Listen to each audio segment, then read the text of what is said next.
Hello everyone, myself Atanu Bora. I am an assistant professor in the Department of Zoology, MORAN College. So I will be covering in this session the part Heredity of the chapter 9, Heredity and Evolution of Class 10 General Science. Okay, so I will be covering the part Heredity of this chapter in two different lectures.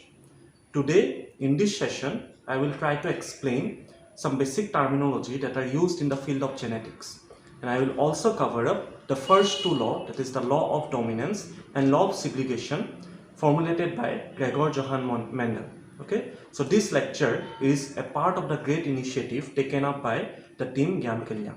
Okay, so let's quickly move and see what are the basic terminology that are used in the field of genetics. So this part will help you definitely while doing crosses. Okay. So the first terminology that we will take up is called allele. You may have read this term in your textbook or may have heard.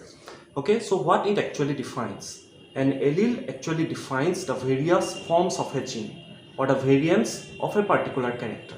Suppose let's observe a character. Say suppose there is a character that is called a stem height. Okay, so stem height means it defines the height of a plant, whether that plant is tall or whether that plant is short. Okay, suppose there is a particular gene for that, and say suppose the gene T, capital T, is responsible for that particular character. So stem height is basically a character. Okay, now we have two different types of variants for that particular character. Suppose one is capital T and one is small t. So that means these two defines the variations on that particular character. Suppose capital T now defines tall and small t now defines dwarf. So what they actually basically bring? They bring variations on that particular character, right? That means stem height is the main character designated by the gene T. Now this T may be defined by these two things, capital T and small t. That means we always represent a gene with a pair of allele. So these are called the allele for a character. Okay, so these are also called the allele for the character dwarf. Okay, so that means tall will be represented by a pair of allele, that is capital T here, and dwarf will be represented by a pair of allele, that is small t. So that means alleles are members of a gene that are represented in a pair. Okay, now let's move into the next term, which is phenotype.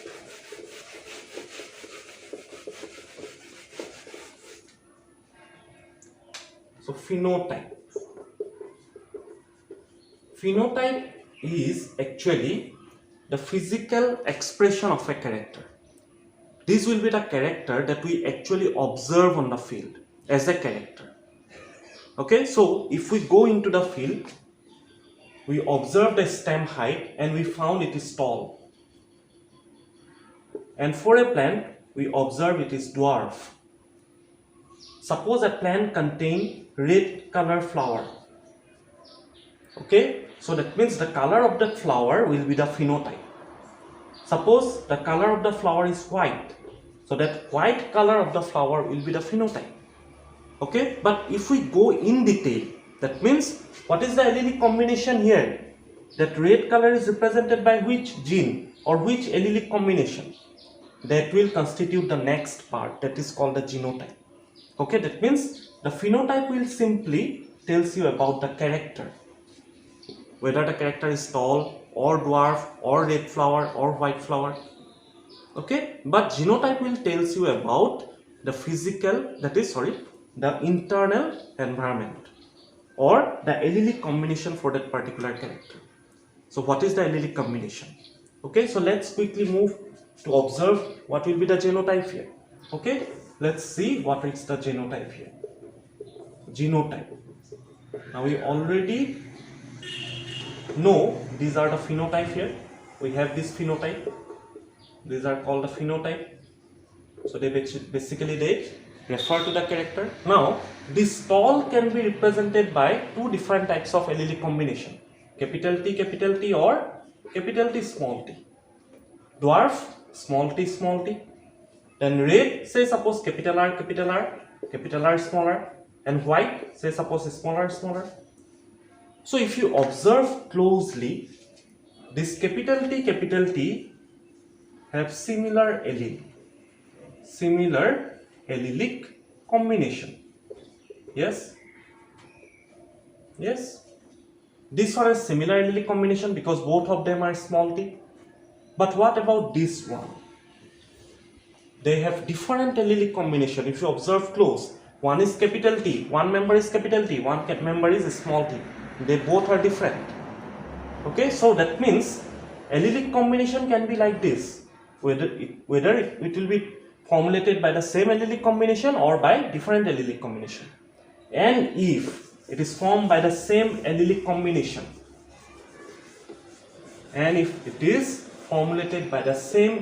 combination, we will call it homozygous. Here we will use the term homozygous. And if it is constituted of different allelic combination, that is capital T and small t, it will be called heterozygous. And what was the original character? The original character is tall. That will define our phenotype. So phenotypically these both are tall, but genotypically one is homozygous tall and the other is heterozygous tall. So this part basically defines our genotype. So whenever you are asked to define the genotype of a character, you always use the term homozygous and heterozygous. Homozygous will define that the allelic combination is same. Heterozygous will define that the allelic combination is different. Okay, so one will be called the homozygous and other will be called heterozygous. In this case, simply tall is the phenotype. Capital T defines homozygous tall and capital T small t defines heterozygous tall. Hetero means different, homo means same. Okay, so they basically define the genotype of a character. Okay, so let's move ahead and see two more terms. Then we will move into the laws of inheritance. Okay, the other two terms are monohybrid and dihybrid. Okay, I will quickly move into them. One is called the monohybrid cross and dihybrid. Monohybrid cross and dihybrid cross.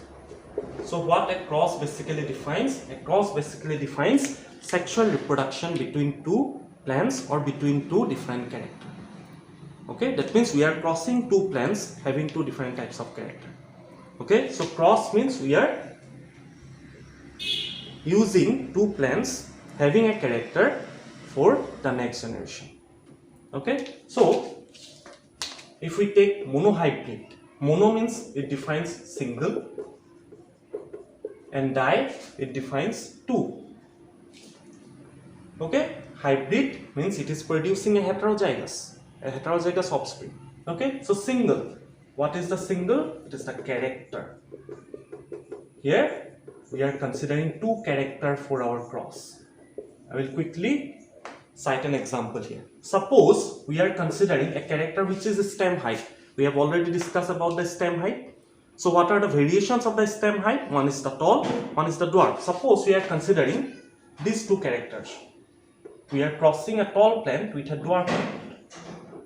Okay, so this defines the tall, this defines the dwarf. And we want to observe if we cross these two plants, what will be the next generation. Okay, the next generation can be either tall or dwarf. Okay, so tall and dwarf represents our phenotype. Yes, definitely. Okay, so we are considering only a single character for our cross. That means whether the plant will be a tall or a dwarf, we are considering only one character, that is stem height for our cross. We will observe in the next generation what will comes out. either tall or dwarf.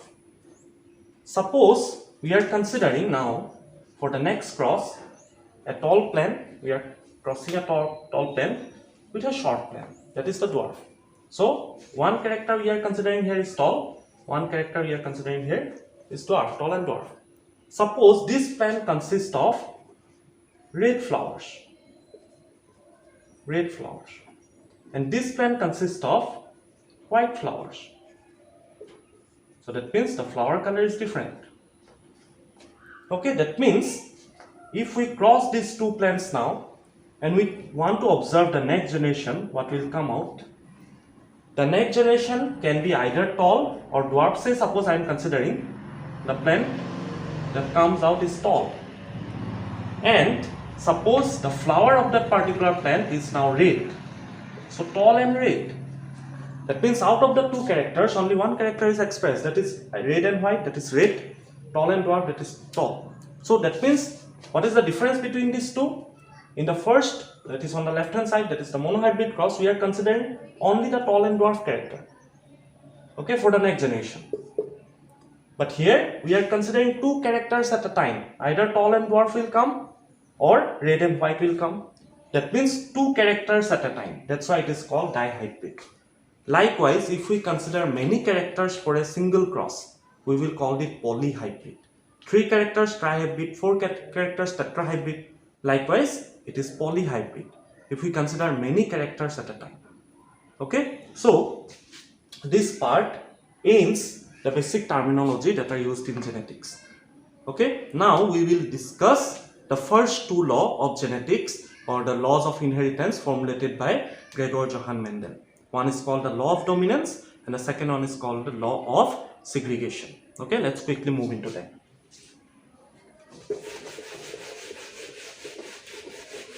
So Gregor Johan Mendel worked in pea plants, that is Pisum sativum, its scientific name. Okay, and he observed various genetic traits. Okay, he observed various characters in a single pea plant. Okay, so pea plant has 7 pairs of contrasting character. Okay, that means 7 pairs means it has 7 different pairs or 7 different traits. We observe 7 different traits in Pisum sativum, that is pea plant. Okay, so what he has done, he take these different characters for his various crosses and formulated 3 different laws. One is called the law of dominance, one is called the law of segregation, and one is called the law of independent assortment. I will not take up the law of independent assortment in this part. In the later part of my videos, I will try to cover up the law of independent assortment and sex determination, because these are in your syllabus now. Okay, so I will try to cover up the first 2 laws. So while doing the monohybrid cross or while doing crosses, I will try to explain these 2 laws together. Okay, let's discuss a monohybrid cross.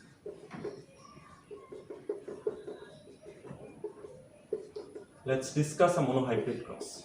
Okay, suppose for that monohybrid cross we are considering a character that is stem height. I already mentioned of this character earlier. Stem height can be 2, either it can be tall or it can be dwarf.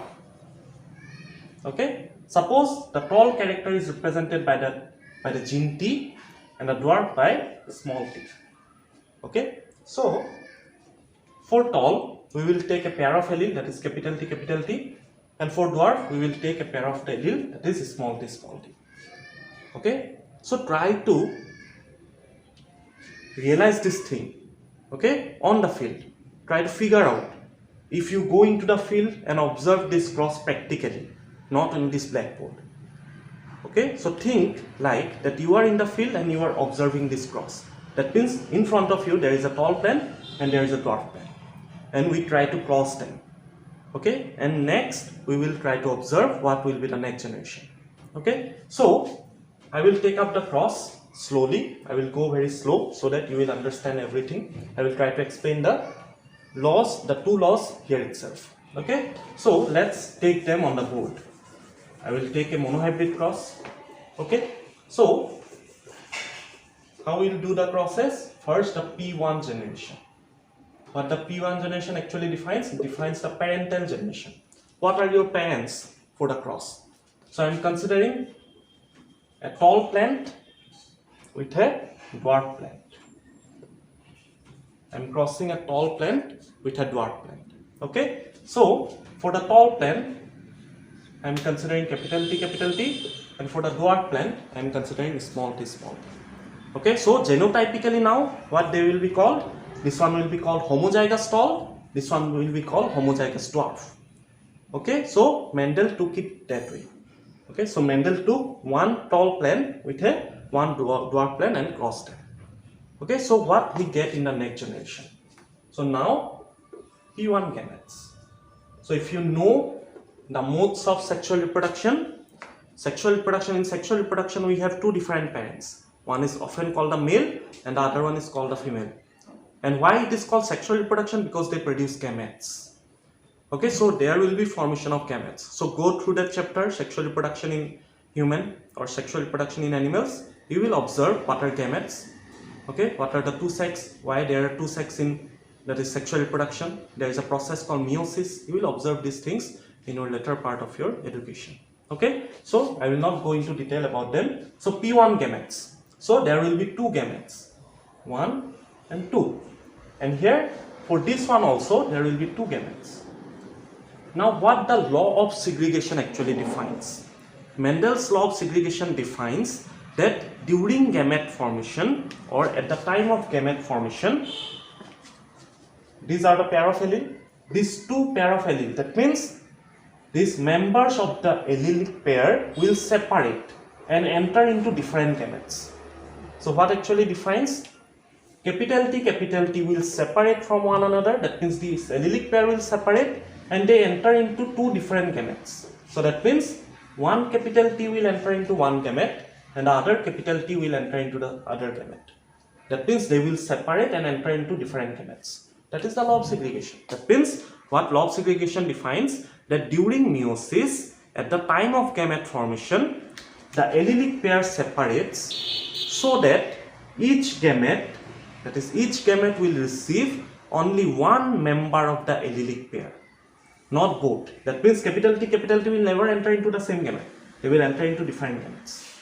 Okay, that is why it is called law of segregation. Segregation means separation.